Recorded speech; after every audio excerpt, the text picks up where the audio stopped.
So today we are going to study about the lung capacity and lung volume. तो ये topic वैसे तो बहुत क्लमजी रहता है, काफ़ी कन्फ्यूजन रहता है इस टॉपिक के अंदर। इसके अंदर जो टर्म्स आती हैं डिफरेंट डिफरेंट, उसमें बच्चों को काफ़ी कन्फ्यूजन रहता है। तो आज इस टॉपिक को हम समझेंगे बहुत ही सरल, सुंदर और आसान भाषा में, राइट। तो इस वीडियो को अब स्टार्ट करते हैं।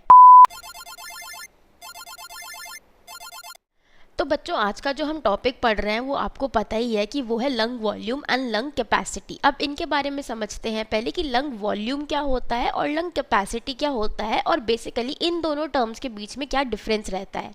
सो लंग वॉल्यूम क्या हुआ? तो लंग वॉल्यूम का मतलब ये होता है कि जो आपकी रेस्पिरेटरी साइकिल होती है उसमें किसी भी एक पॉइंट के दौरान आपके लंग के अंदर कितनी वॉल्यूम रहती है उसे हम कहते हैं लंग वॉल्यूम।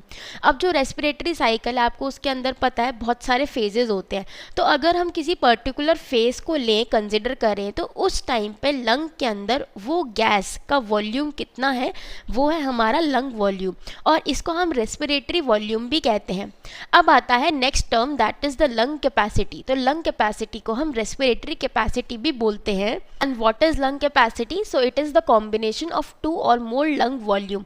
यानी कि जब हम 2 लंग वॉल्यूम को एक साथ कंसिडर करते हैं so it becomes lung capacity या फिर रेस्पिरेटरी कैपेसिटी। अब देखो, लंग वॉल्यूम जो होती है वो हमारे पास 4 तरह की होती है। Tidal volume which is known as TV, expiratory reserve volume that is ERV, inspiratory reserve volume IRV and the residue volume that is RV।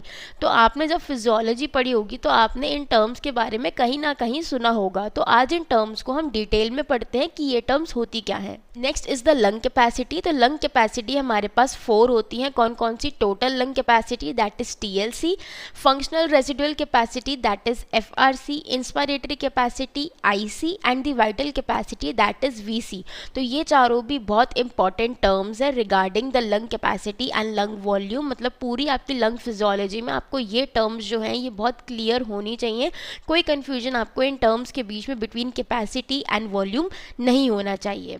तो अब सबसे पहले हम बात करते हैं अबाउट द लंग वॉल्यूम्स। सबसे पहले जो हमने पढ़ा था वो था हमारा टाइडल वॉल्यूम। टाइडल वॉल्यूम क्या होता है? फॉर एग्जांपल आप अभी बैठ के पढ़ रहे हो और मैं आपको अभी बैठ के पढ़ा रही हूँ, ठीक है। तो नॉर्मल रेस्टिंग में जो हमारा रेस्पिरेशन हो रहा है, this is the normal respiration. हम बहुत ज़्यादा टेंशन में भी नहीं है, बहुत ज़्यादा डरे हुए भी नहीं है, नॉर्मल बैठे हुए हैं, है ना। तो इस टाइम पे जो अमाउंट ऑफ एयर यानी कि जो सांस हम ले रहे हैं और छोड़ रहे हैं उसका जो वॉल्यूम है वो होता है हमारा टाइडल वॉल्यूम। अब ये जो टाइडल वॉल्यूम होता है इसकी वैल्यू क्या होती है? So it is about 500 ml पर ब्रेथ। इसको हम TV या फिर V और स्मॉल t से भी डिनोट करते हैं। तो अब आप समझ गए, यानी कि द अमाउंट ऑफ एयर जो हम इंस्पायर कर रहे हैं ड्यूरिंग रेस्टिंग या फिर एक्सपायर कर रहे हैं during the normal resting ventilation respiration, वो है हमारा tidal volume. Inspiratory reserve volume. तो देखो बच्चों, ये जो टर्म्स है ना इनको आप नाम से ही समझना सीखो, क्योंकि अगर आप रट्टा मारोगे, इनकी डेफिनेशन याद करोगे तो थोड़े टाइम तक ही समझ पाओगे पर आगे नहीं बढ़ पाओगे, है ना। तो इसलिए ये ज़रूरी है कि इन सारी टर्म्स को आप इनके नाम से ही एसोसिएट करो और समझो, ताकि आपको रट्टा भी ना मारना पड़े और आप इन टर्म्स के साथ ही सारी चीज़ें समझ जाओ।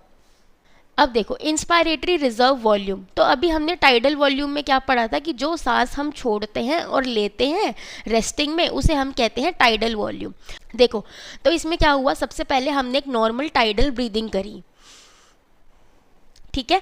अब इसके बाद मैं कितना extra amount of air extra ले सकती हूँ, इंस्पायर कर सकती हूँ अंदर, वो है मेरा इंस्पायरेटरी रिजर्व वॉल्यूम। जैसे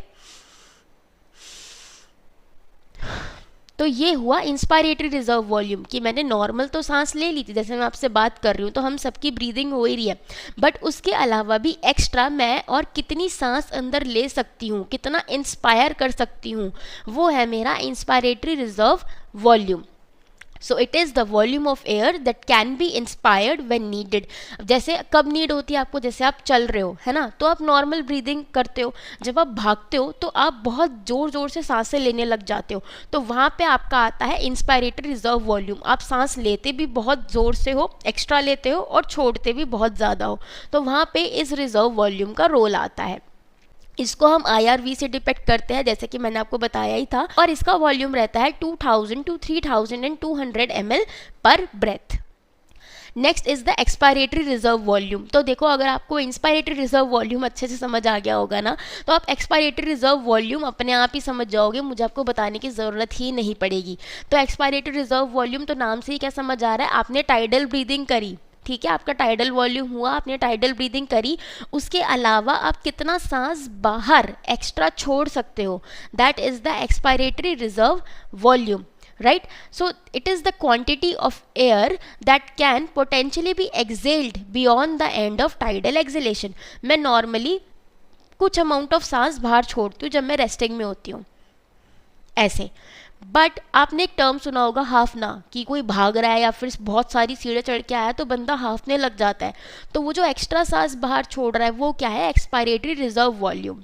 इसकी वॉल्यूम कितनी होती है, 750 to 1000 ml पर breath. Next is the residual volume. अब देखो हमें ये पता है कि जो हमारे लंग्स हैं वो एक इलास्टिक स्ट्रक्चर है, ठीक है, वो एक्सपैंड भी होते हैं और छोटे भी होते हैं, ठीक है, तो it is a elastic structure. अब ने बोला कि एक्सपायरेशन और इंस्पायरेशन के टाइम पे क्या हो रहा है, इंस्पायरेशन के टाइम पे एयर अंदर आ रही है, एक्सपायरेशन के टाइम पे एयर बाहर जा रही है। बट ये जो एयर जब बाहर जाती है, जब एक्सपायर होती है ना, तो सारी जो हमारे अंदर की हवा है, लंग्स के अंदर जो हवा होती है, गैस होती है, वो सारी एक बार में बाहर नहीं जाती, क्योंकि अगर सारी बाहर चली जाएगी तो आपके जो लंग्स हैं वो कोलैप्स हो जाएंगे। इसलिए कुछ अमाउंट ऑफ एयर हमेशा हमारे लंग्स के अंदर बनी रहती है, ठीक है। अगर ये नहीं होगी तो क्या होगा, लंग्स कोलैप्स हो जाएंगे, because it is an elastic structure, आपने इसकी एनाटॉमी में पढ़ा होगा ये अच्छे से, है ना। सो ये वो वॉल्यूम ऑफ एयर रहती है जब आप इवन हाफने के बाद भी, मतलब आपने एक्सपायरेटरी रिजर्व वॉल्यूम भी लगा दिया कि आपने सारी एक्स्ट्रा ताकत से भी सांस सारी बाहर निकाल ली, तो भी कुछ अमाउंट ऑफ एयर आपके लंग्स में रह जाती है, तो वो होती है रेजिडुअल वॉल्यूम, और इसकी वैल्यू होती है अबाउट 1200 ml। अब बच्चों इस चीज़ में कंफ्यूज मत होना, देखो बच्चे क्या होते हैं ना, कंफ्यूज हो जाते हैं कि जो रेजिडुअल वॉल्यूम है ना, जैसे आपने टाइडल ब्रीदिंग करी, आपने टाइडल वॉल्यूम हुआ, उसके बाद जो एयर बच रही है वो आपकी रेजिडुअल वॉल्यूम है, बट ऐसा नहीं होता।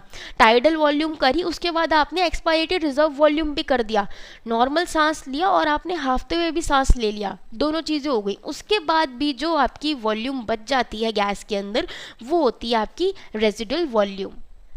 आप इस ग्राफ में देख पा रहे होगे, है ना, inspiratory reserve volume, tidal volume, expiratory reserve volume and the residual volume.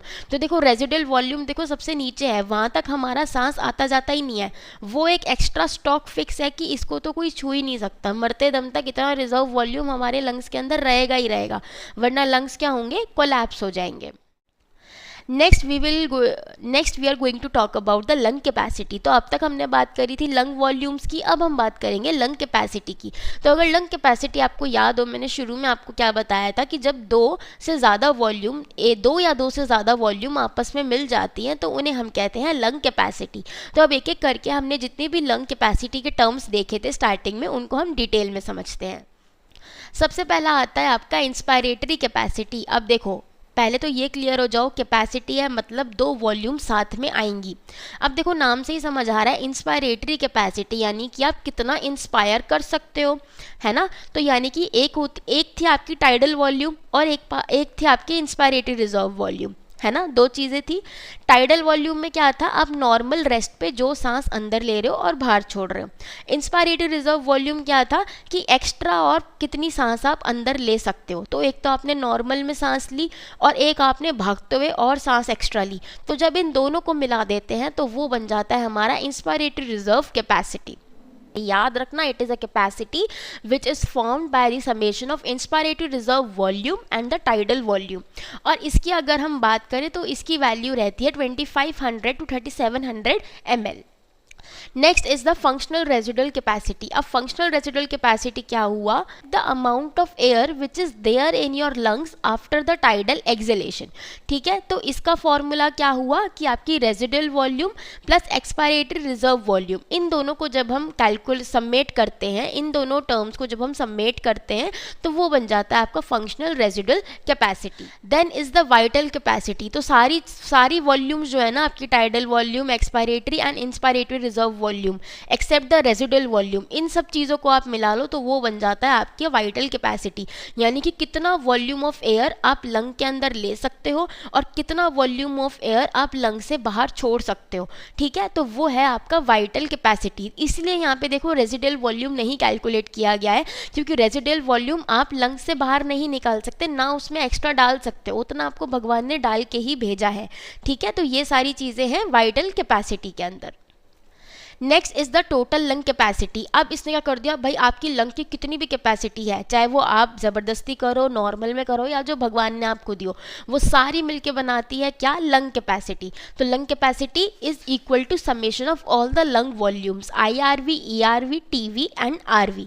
ठीक है, तो ये सारी चीज़ें मिलके क्या बनाती हैं, आपका टोटल लंग कैपेसिटी। सो बच्चों, this is all about the lung volume and lung capacities. अगर आपको कोई डाउट है so you can ask me in the comment section. और अगर आपको ये वीडियो अच्छा लगा हो तो please like, share and subscribe to my channel. Thank you.